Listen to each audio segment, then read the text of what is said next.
क्या तुम लोग जानते हो कि निको रॉबिन ओरिजिनली एक लड़का होने वाली थी और वन पीस में किसी मोटो का भी हाथ है। आज हम इस वीडियो में जानेंगे 25 रियल फैक्ट्स जो 99% लोगों को नहीं पता होगा। क्या तुम्हें पता है कि वन पीस इतनी लंबी और इंटरेस्टिंग कभी होने ही नहीं वाली थी। Originally Oda one piece series को 2002 में ही फिनिश करने वाले थे। मतलब इसको बस 5 साल चलाने का प्लान था उनका, जिसमें यूफी योंगकोस के अगेंस्ट में फाइट करता, ना कि वर्ल्ड गवर्नमेंट के अगेंस्ट में। पर जैसे ही सीरीज बहुत ज्यादा पॉपुलर होने लगी तो वो खुद को रोक नहीं पाए इसे आगे कंटिन्यू करने से, और हमें इतनी इंटरेस्टिंग सीरीज मिली। तो वन पीस का एंड पहले से ही फाइनल है ओडा की साइड से, बट थोड़े से चेंजेस के साथ। नंबर 2, क्या तुम्हें पता है ड्रेस रोजा आग के टाइम पे ओडा बीमार पड़ गए और उन्हें हॉस्पिटलाइज होना पड़ा था, लेकिन उन्होंने तब भी हार नहीं मानी और अपने फैंस के लिए उन्होंने अपने फ्रेंड किसीमोटो से हेल्प मांगी। किसीमोटो जिनकी नारुतो में बहुत ज्यादा पसंद है, तो वन पीस का ड्रेस रोजा आर्क बनाने में किसीमोटो ने बहुत हेल्प की है। अगला फैक्ट सुनो, जहाँ उन्होंने इसमें बहुत ही पागलपन किया है। असल में चैप्टर 310 के कलर स्प्रेड में हम लूफी, उसाप और रॉबिन को समुराई की ड्रेस में देख सकते हैं और उनके ऊपर एक पिंक ड्रैगन भी उड़ता हुआ दिख रहा है हमें। इसमें एक छोटा सा हिंट था मोमोनोस्की के ड्रैगन रूप के बारे में, लेकिन ये सब कुछ नहीं है। नीचे राइट कॉर्नर में हम देखते हैं एक वर्ड लिखा हुआ है शिबाराकू, जिसका मतलब होता है ऑलमोस्ट मैं थोड़ी देर के लिए जा रहा हूँ। इससे ये सिग्नल मिलता है कि रॉबिन और उसाप क्रूज से एनीज लॉबी में थोड़ी देर के लिए गए थे, लेकिन ओडा यहीं रुकता नहीं है। अगर तुम फोकस करके देखो तो लूफी के युकाटा पर कोजुकी क्लैन के एम्बलम का सिंबल बना हुआ है। ओडा ने इस कलर स्प्रेड में अपने हिंट के साथ सच में पागलपन किया है।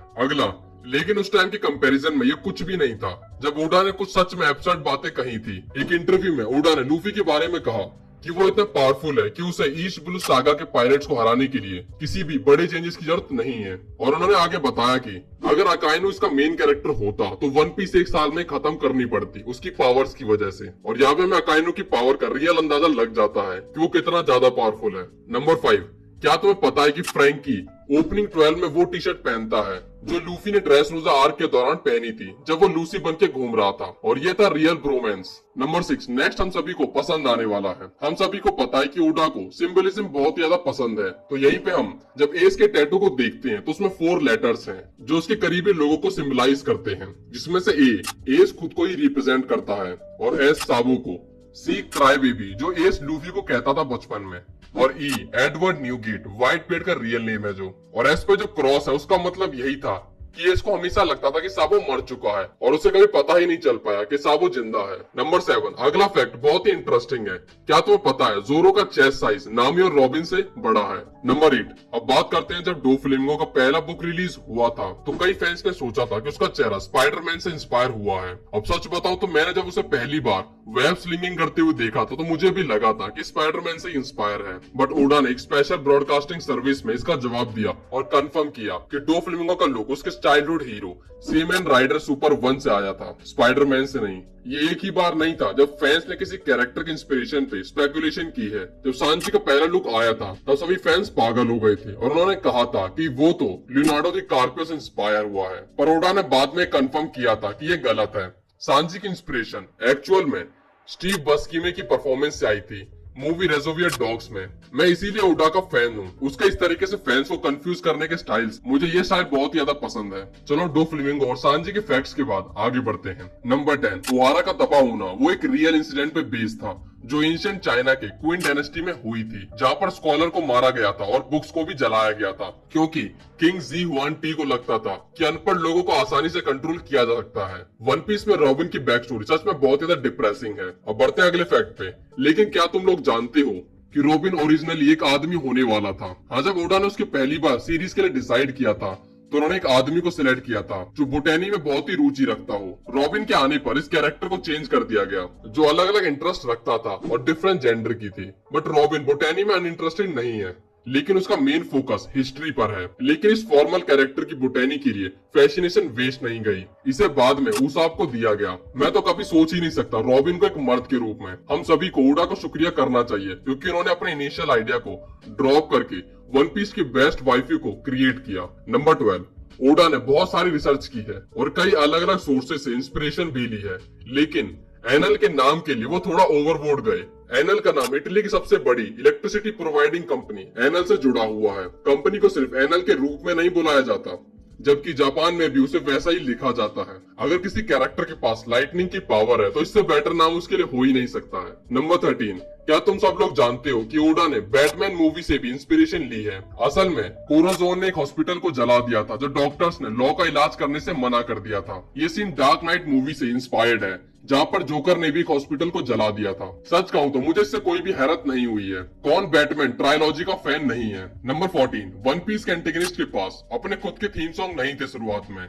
ये बदल गया जब सीजर क्लाउन आया, जो पहला विलन था जिसको एक स्पेसिफिक म्यूजिक पीस के साथ जोड़ा गया। भाई लोग सच बोलो तो उसका थीम सॉन्ग थोड़ा सा क्रीपी लगता है जब तक हम उसके गूफी साइड के बारे में नहीं जान जाते हैं। नंबर 15, अब जब एंटेगनिस्ट की बात कर ही रहे हैं तो तुम सभी के मन में स्पेंडम का नाम तो आया ही होगा। वो लिटरली वन पीस का सबसे हेटेड विलन है। स्पेंडम का मास्क एक्चुअली एक प्रोफेशनल रेसलर जिसका नाम था मैनकाइंड, उससे इंस्पायर्ड है। मुझे ये पता ही नहीं था कि ओडा प्रोफेशनली रेसलिंग में भी इंटरेस्टेड है।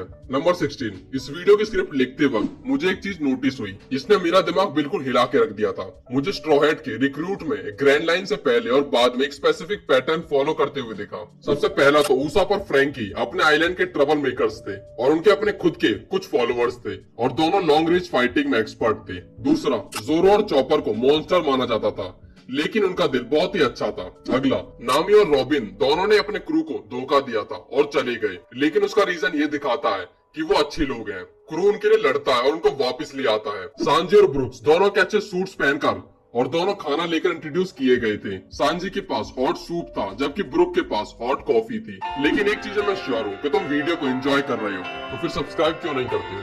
जाओ पहले सब्सक्राइब करो। नंबर 17, क्या तुम्हें पता है लॉ और किड कभी स्टोरी में ओरिजिनली एग्जिस्ट ही नहीं करते थे। वो तो बाद में ओडा के एक एडिटर ने उन्हें सजेस्ट किया कि लूफी के अलोंग साइड कुछ और स्ट्रॉन्ग कैरेक्टर होने चाहिए, तब जाके किड और लॉ को इंट्रोड्यूस किया गया और बाकी वर्स्ट जनरेशन को भी। नंबर 18, ओडा का वन पीस सीरीज को बनाने के पीछे एक दूसरी सीरीज का हाथ है। ओडा ने पहले एक वांटेड सीरीज पे काम किया था और दोनों ही सीरीज सेम वर्ल्ड को शेयर करती हैं और जिसका मेन प्रोटेगनिस्ट था र्यूमा, वही र्यूमा जो वन पीस में स्वॉर्ड गॉड के नाम से जाना जाता है और सबसे पावरफुल स्वॉर्ड्समैन भी है और जो जोरो जैसा दिखता था। और जोरो के बारे में एक थ्योरी भी है कि जोरो र्यूमा का फील्ड क्लोन है जो कि वेगापंग ने बनाया था, बट मुझे ये थ्योरी कुछ खास अच्छी लगती नहीं है।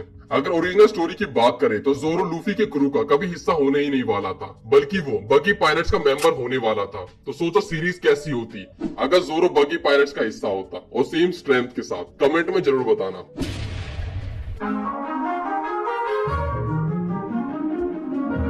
नंबर 19, क्या तुम लोग जानते हो गोल्डी रॉजर का एग्जीक्यूशन भी रियल था। रॉजर की कंट्रोवर्शियल एग्जीक्यूशन ओलिवियर लेवाश्योर नाम के फेमस पायरेट की तरह थी जिन्होंने अपना खजाना छुपा दिया था और उसके एक लोकेशन को क्रिप्टोग्राम्स के थ्रू बता दिया था जब उसे पब्लिकली एग्जीक्यूट किया गया था। रियल में भी इतना बेडएस पायरेट था तो रॉजर शायद एक रियल पायरेट पे बेस्ड हो, लेकिन R1 लाइफ पायरेट क्रू ने अपना जॉली रॉजर डिजाइन सीधा वन पीस से लिया है। नंबर 20, एक वीडियो जिसमें सैंक्स को वन पीस के जॉली रॉजर वाले एक शिप पर दिखाया गया है। इस शिप को साउथ चाइना सी में देखा गया था जो सोमोनिया के कोस्ट के पास थी। ये पायरेट शायद अच्छे पायरेट्स बनने का प्रिटेंड कर रहे होंगे जैसे कि रेड एयर पायरेट क्रू है। नंबर 21, हम ये नहीं कह सकते कि वन पीस इमोशन से भरा हुआ नहीं है और कई बार तो हम सभी को रोना पड़ जाता है उसके लिए। लेकिन जब एक फैन ने ओडा से पूछा कि क्या कोई ऐसा सीन है मांगा में जिसे लिखते हुए ओडा खुद रो गए हों, तब ओडा ने बताया था कि बहुत सारे सीन है ऐसे, लेकिन जो सबसे स्ट्रॉन्ग था वो था एलाबास्टा का सीन को स्केच करना जिसमें वीवी बार बार कह रही थी प्लीज स्टॉप फाइटिंग। वेल मैं ओडा को ब्लेम नहीं कर सकता, वो सीन सच में बहुत ज्यादा इमोशनल था। नंबर 22, ऐसी सीरीज में कई सीन थे जिनको लिखते समय ओडा को अपना खुद का पैन रोकना पड़ा था। ऐसा इसलिए नहीं था कि वो सीन इमोशनल थे, बल्कि क्योंकि उन्हें फ्रैंकी शोगन ड्रॉ करना बिल्कुल पसंद नहीं था। उन्होंने खुद कहा था कि वो रोबोट्स को बनाना तो पसंद करते हैं लेकिन बार बार उसमें सेम डिटेल डालना उन्हें बिल्कुल भी पसंद नहीं है और इसी वजह से फ्रैंकी शोगन के बहुत ही लिमिटेड सीन है मांगा में। नंबर 23, हमने पहले ही डिस्कस किया था कि रॉबिन ओरिजिनली एक लड़का होने वाला था, लेकिन ऐसे एक और स्ट्रॉ हैट मेंबर है जिसका डिजाइन पहले बिल्कुल अलग था। चॉपर का ओरिजिनल डिजाइन सोसाइटी के लिए खतरा हो सकता था।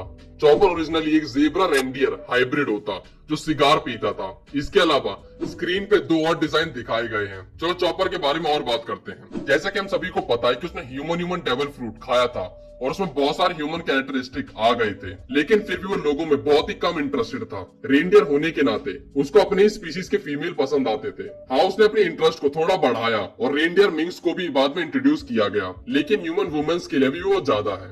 ओडा ने चीकी रोमांस को इनकॉर्पोरेट तो नहीं किया, लेकिन वो स्नीकी तरीके से 12 किसेस डाल दिए जो हम सब बाद में भूल गए। नंबर 24, ये फैक्ट हम सभी के लिए खुशी की बात है। एनीमे में लूफी और बाकी लोगों को एस्केप कराने में सभी को लगता है कि बॉन क्ले मर गया, बट मांगा में बॉन क्ले ने सरवाइव किया और सक्सेसफुली वो लेवल 5.5 में पहुंच गया और बच गया वहां जाके। नंबर 25, लास्ट फैक्ट थोड़ा स्पेशल है। सभी को लगता है कि लूफी का actual dream king of the pirate बनना है, बट वो बस उसका स्टेपिंग स्टोन है उसके एक्चुअल ड्रीम के पहुंचने का। क्योंकि जब भी वो किसी को बताता था अपना एक्चुअल ड्रीम तो सभी लोग हंसने लगते थे, बल्कि हमको तो यही लगता है कि उसका ड्रीम गोल्डी रोजर की तरह ही सेम था, तो उसमें हंसने की क्या बात थी? तुम्हें क्या लगता है?